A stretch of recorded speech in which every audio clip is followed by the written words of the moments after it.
Down in the southern desert of Peru, there's a mystery etched into the very ground. We're talking about the Nazca Lines, hundreds of gigantic figures carved into the earth, so huge you can really only grasp what they are from way up in the sky.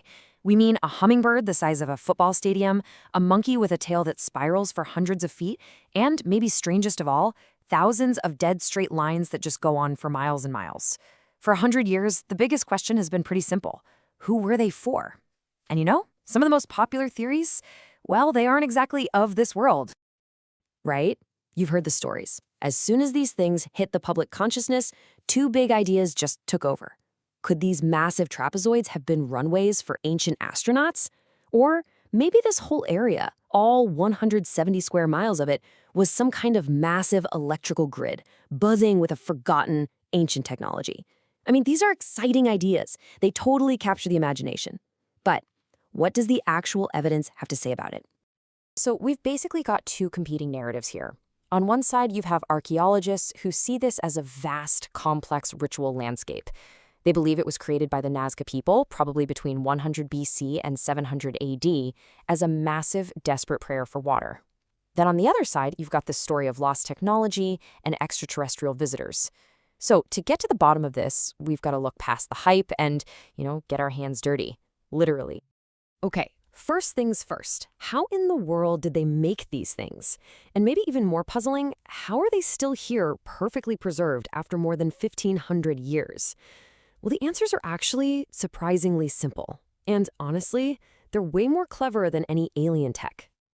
So you might be picturing some kind of advanced laser technology, right? Nope. The technique was ingenious because it was so basic. This wasn't about building something up, it was about taking something away. Think of it like a giant scratch-off ticket. The Nazca people just had to scrape away the top layer of dark sun-scorched rocks to reveal the much lighter, yellowish soil underneath. No machines, no lost tech, just a ton of careful, organized people power, creating a massive work of art in negative. So then, how did they last so long? I mean, it's just scraped earth. Well, here's the magic trick, and it's all thanks to the local weather. The soil they uncovered is full of stuff like gypsum and lime, and almost every single morning, a thick fog called the camanchaca rolls in from the Pacific. That moisture reacts with the gypsum and poof! It basically creates a natural cement, hardening the lines into a crust that protects them from the wind. It's like the desert is its own art restorer. All right, so now we know how they did it. But that just brings us right back to the big question. Why? Now that we understand the canvas, let's put those really popular, sensational theories under a microscope and see if they hold up. So let's talk about the power grid idea. The theory goes that all the quartz in the desert soil could act like a giant generator. It's a cool idea, but when geologists actually took samples, they found a fatal flaw.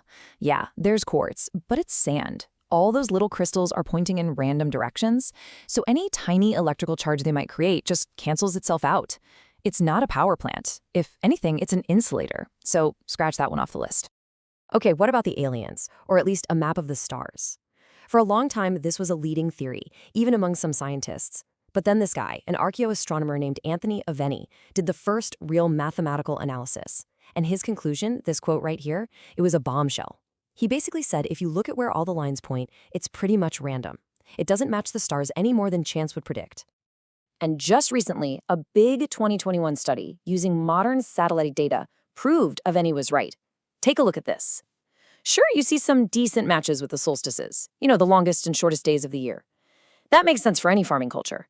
But look at the bright stars, like Sirius. The correlation is basically zero. You would get the same results just by drawing random lines in the desert. So it's pretty clear, the lines are not a map of the sky.